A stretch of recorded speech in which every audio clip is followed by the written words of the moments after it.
네, 오늘 말씀의 제목은 너무 멀리 왔나요? 라는 제목입니다. 이 말씀을 준비하면서 하나님께서 또한 어떤 분에게 하나님께서 개인적으로 또 부르시고 두드리시는 말씀일까라는 그런 의문을 갖게 되었습니다. 오늘 교회에서나 또는 가정에서 예배를 드리시는 분들, 하나님 앞에 서신 분들은 오늘 이 말씀이 제가 말하는 것이 아니라 하나님의 말씀에, 하나님의 음성에 귀를 기울이시고 또한 주님 품으로 다시금 속히 돌아오는데 결단하시고 나아가시기를 간절히 소망합니다. 우리가 어려움과 힘든 상황 속에서 하나님의 백성이 하나님의 약속의 땅을 뒤로 하고 우상을 섬기는 땅으로 떠난다면, 또는 신앙생활에서 열심히 하다가 그 열심히 하던 것을 쉬거나 멈춘다면 결국 거기서 그들은 어떻게 될까요? 하나님을 열심히 섬기다가 하나님이 약속해 하신 그 약속의 땅, 이제 이스라엘로 본다면은 가나안 땅이죠. 그 가나안 땅을 뒤로 하고 그것을 떠난다면, 또는 오늘날 우리가 하나님 앞에 열심히 섬기다가 그 섬김을 이제 나 이제 힘이 들어서 그만하래요, 나 이제 좀 쉴래요 하고서 내려놓는다면 우리는 거기서 어떻게 될까요? 그 모습을 오늘 이 룻기서에서 잘 보여주고 있죠. 오늘 본문의 엘리멜렉 가정을 잘 보십시오. 결국 그들은 하나님의 징계 위에 더 큰 징계를 자초하고 있습니다. 그들은 하나님의 징계 위에 더 큰 징계를 자초한다고 제가 표현했습니다. 그럼 그들은 왜 첫 번째 징계가 무엇이냐? 우리 읽지 않았는데 1절에 보시면은요, 사사들이 치리하던 때 그 땅에 흉년이 든지라라고 합니다. 사사들이 그러니까 사사기 시대입니다. 사사 시대에 흉년이 들었다라는 것은 그냥 단지 천지지변으로 그냥 흉년이 들었다 이것이 아닙니다. 사사 시대의 전쟁과 기근은 무엇을 의미합니까? 하나님 앞에 불순종하고 우상 숭배하는 그 백성들을 향한 하나님의 징계 수단이었습니다. 그래서 이 룻기서에서 1절에서 사사들이 치리하던, 그러니까 사사시대에 흉년이 들었다라는 것은 하나님께서 지금 징계를 내리고 계시다는 겁니다. 그리고 그 징계 위에 자기들이 잘못했으니까 매를 맞는 거 당연하잖아요. 잘못한 것을 자기가 벌 받고 돌이키면 되는데 어떻게 한 거예요? 도망가 버리는 겁니다. 나 매 맞기 싫다고 막 주랭랑을 치는 것이죠. 그런데 그 주랭랑 치는 것이, 도망가는 것이 징계를 안 받는 게 아니라 오히려 더 큰 징계를 자초하고 있다는 것입니다. 오늘 본문은 한 가정의 가장인 엘리멜렉이 죽고 그 아내 나오미와 그 두 아들만 남았다고 말씀하고 있습니다.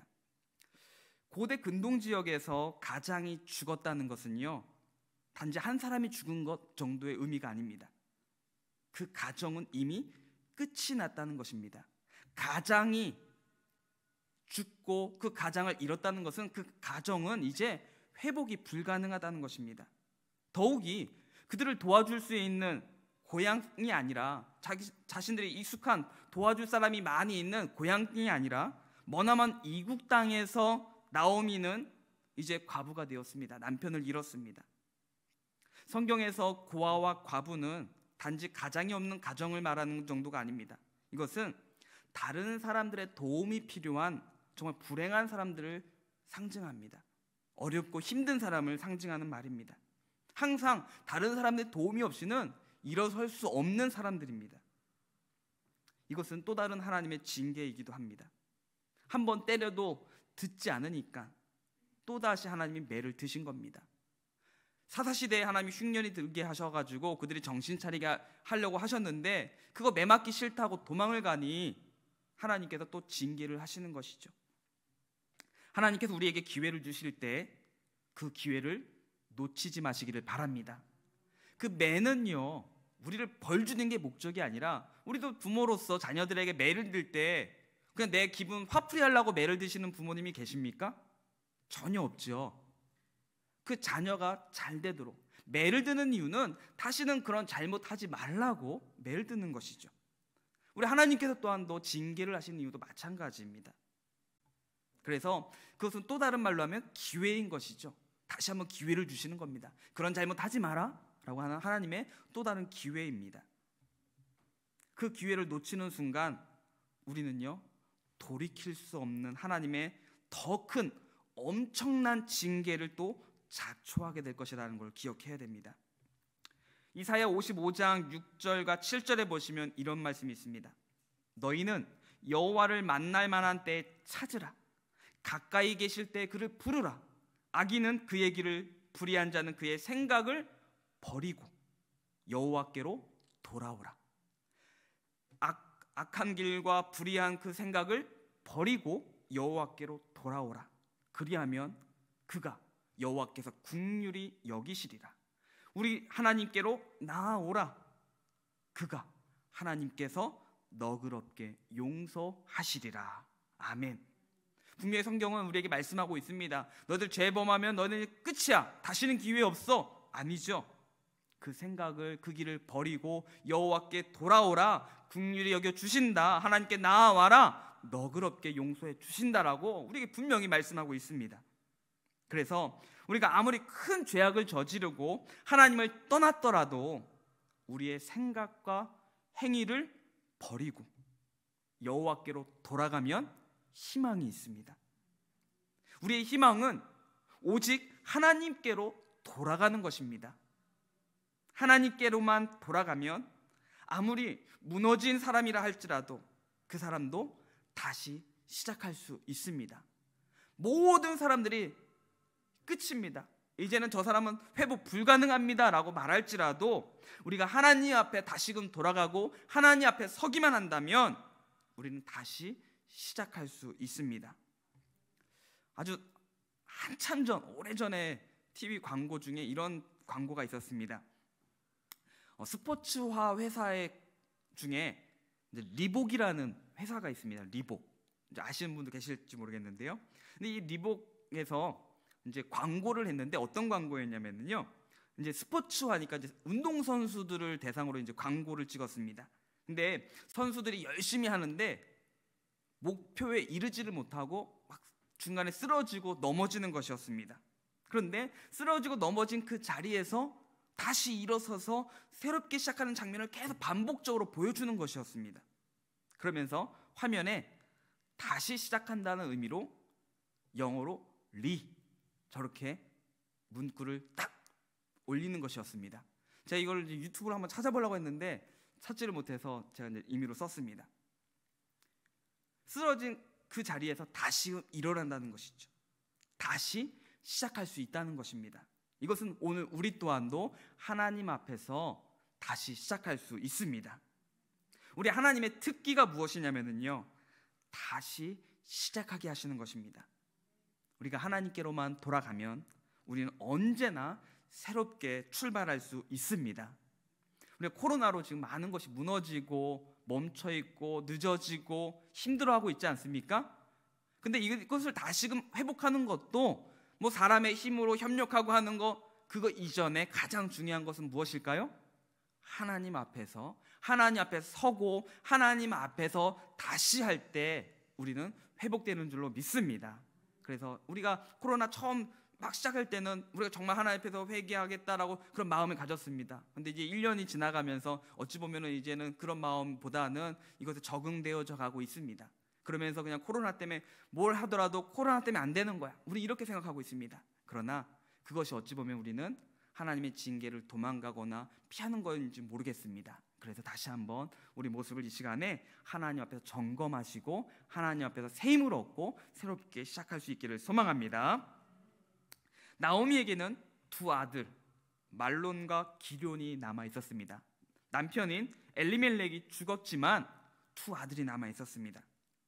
이것은 아마도 나오미에게는 불행 중 다행입니다. 슬픔 중에 위로가 되었을 것입니다. 그래도 두 아들이 있으니까요. 그런데 여기 두 아들이라는 말은요, 장성한 큰 아들이라는 말이 아닙니다. 어린 아이들을 말하는 겁니다. 어린 두 아들을 가리키고 있습니다. 그러니까 아직 어린 두 아이를 남겨두고 엘리멜렉의 남편이, 가장이, 아버지가 죽은 겁니다. 그럼에도 불구하고 나오미는 이 두 아들 때문에 모압 땅에 남기로 결정을 했습니다. 두 아들을 남겨두셨다는 것은요, 하나님께서 진노 중에도 긍휼을 잊지 않으신 겁니다. 하나님의 자녀를 징계하시지만 완전히 짓밟지 않으신다는 겁니다. 그렇다면 이 나오미에게 두 아들이 남아있다는 것은 이 나오미에게 주어진 또 다른 기회이기도 할 것입니다.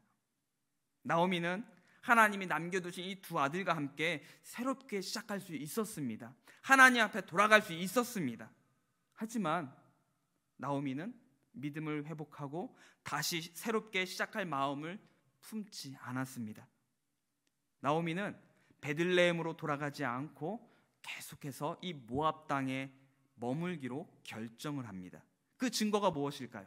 바로 이 모압 땅에서 두 아들의 배우자를 선택했다는 것입니다. 4절에 보시면 이렇게 말씀합니다.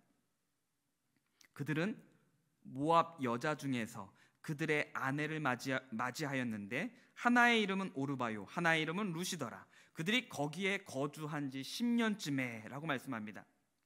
나오미는 남편의 죽음을 통해 또다시 하나님의 음성을 들을 수 있는 기회가 있었습니다. 아, 우린 여기서 살 수가 없구나, 하나님께 돌아가야 되는구나 하는 그 기회를 하나님이 주셨는데 그 기회를 놓치고 포기합니다.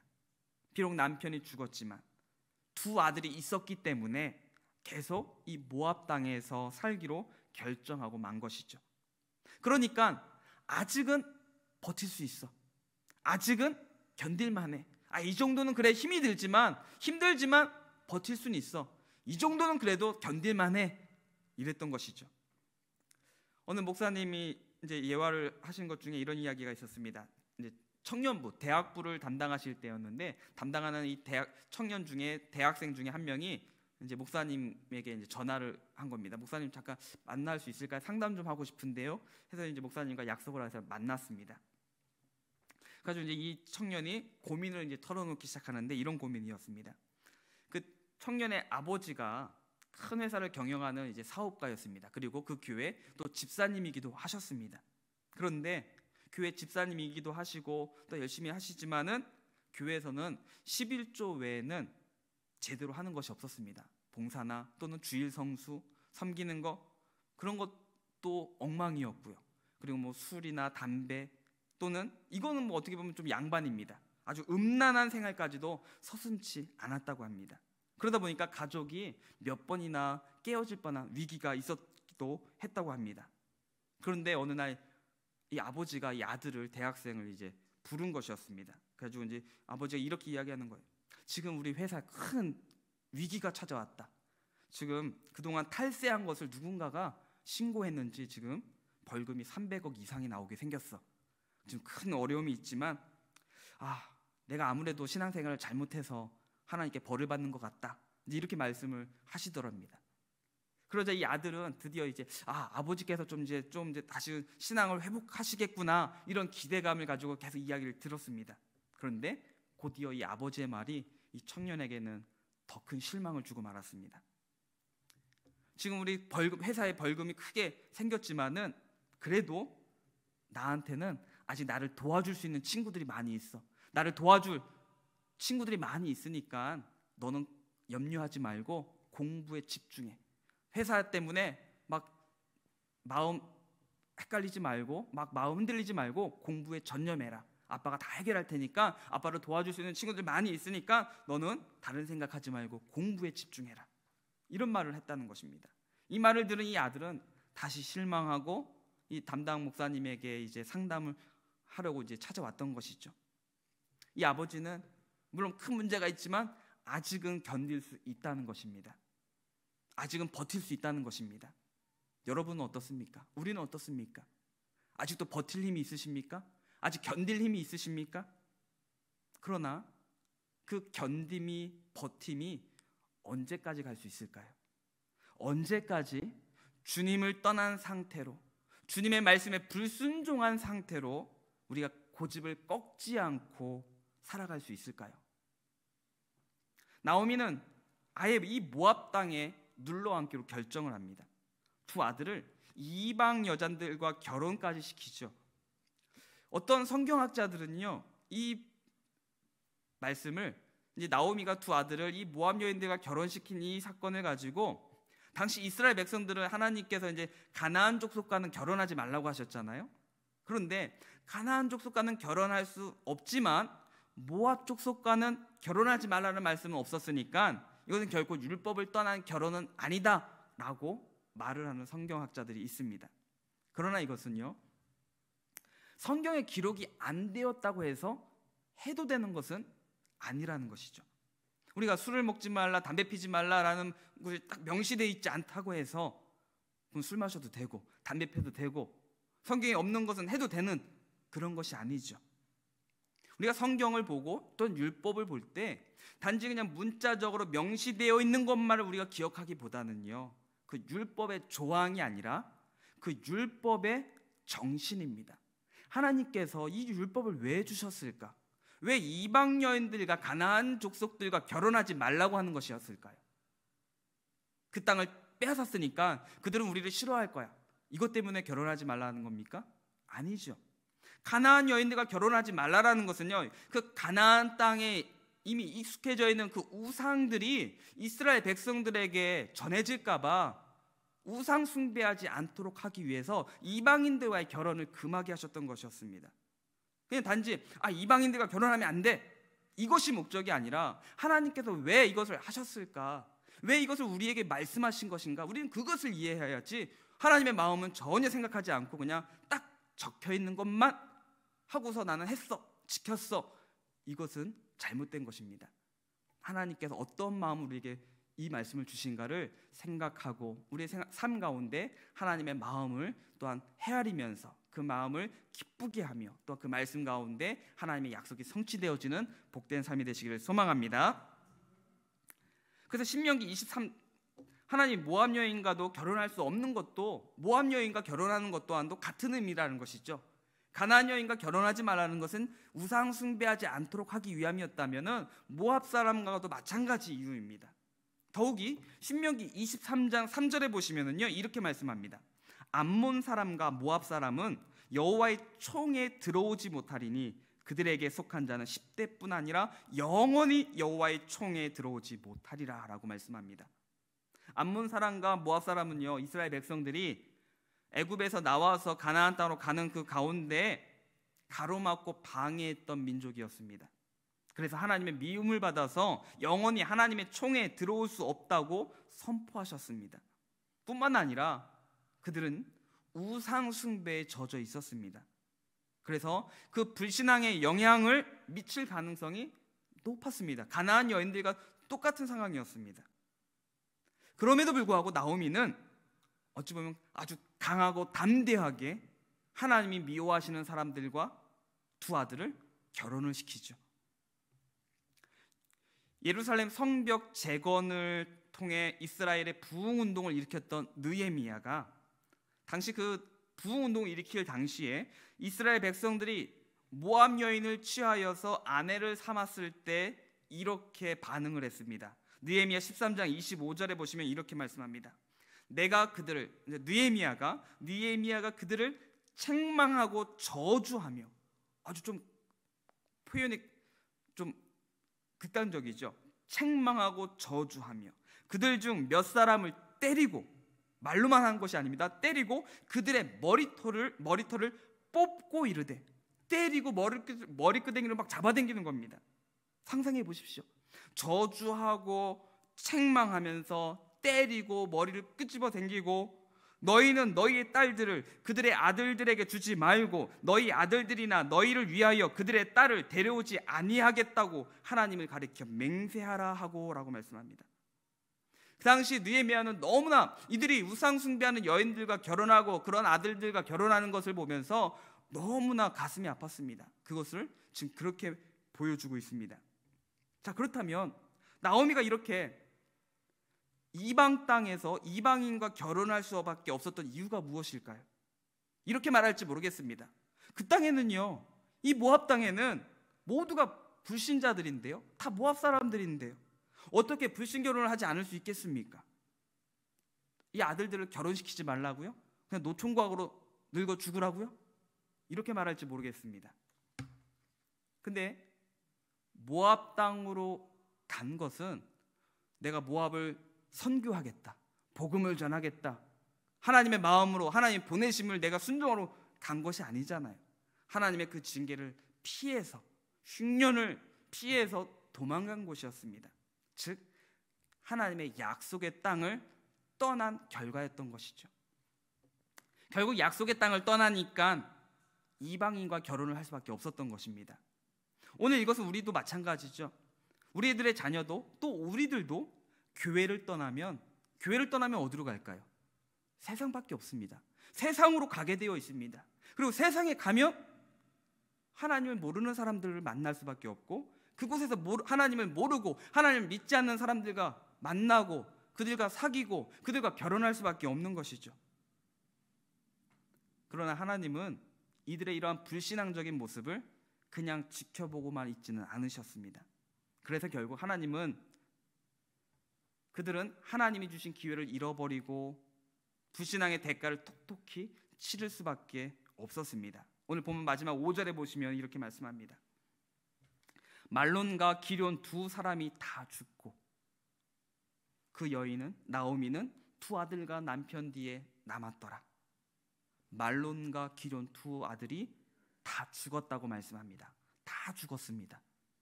한가다 마지막 남은 그 희망까지도 모두 사라졌습니다. 마지막 그래도 아직 희망은 있어 했던 것까지도 모두 사라졌습니다. 아직은 견딜만 하다고 생각했는데, 아직은 버틸만 하다고 생각했는데 그것마저 사라지고 말았습니다. 고집이 센 사람들 있죠. 뭐 고집 없는 사람은 없을 겁니다. 근데 인간의 고집이 즐기다 하면은요, 하나님의 열심은요, 인간의 어떠한 고집보다 하나님의 열심은 더 강렬합니다. 포기하지 않으십니다. 우리 사람은 저 고집 누가 꺾어 하면서 포기할지 모르겠습니다. 그러나 우리 하나님은요, 하나님의 열심은 인간의 어떠한 고집보다 더 강렬하십니다.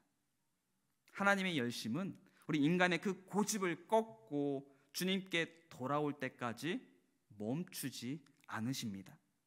결국 모든 것을 잃고 더 이상 의지할 곳이 없게 되었을 때 나오미는 베들레헴으로, 하나님의 약속의 땅으로 돌아가기를 결심합니다. 마치 탕자가 모든 것을 잃어버리고 죽음과 같은 고통에 처하기 전까지는 집으로 돌아갈 생각을 하지 않았던 것과 같은 것이죠. 그리고 이제 다 없고 이제 정말 죽을 뚱말뚱 되어지니까 그제서야 주님께 돌아갑니다. 우리 복음성가 가운데 부흥이라는 찬양 아시죠? 부흥. 이 부흥이라는 찬양을 만든 고영원 선교사님이 또 지은 찬양 중에 너무 멀리 왔나요라는 찬양이 있습니다. 오늘 제목이기도 한데요. 잠시 이 찬양을 제가 부르진 않고요, 초대 가수를 불렀습니다. 우리 잠시 한번 들어보도록 하겠습니다. 네, 들려주시죠.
네, 지금 이 찬양의 가사처럼 너무 멀리 왔나요?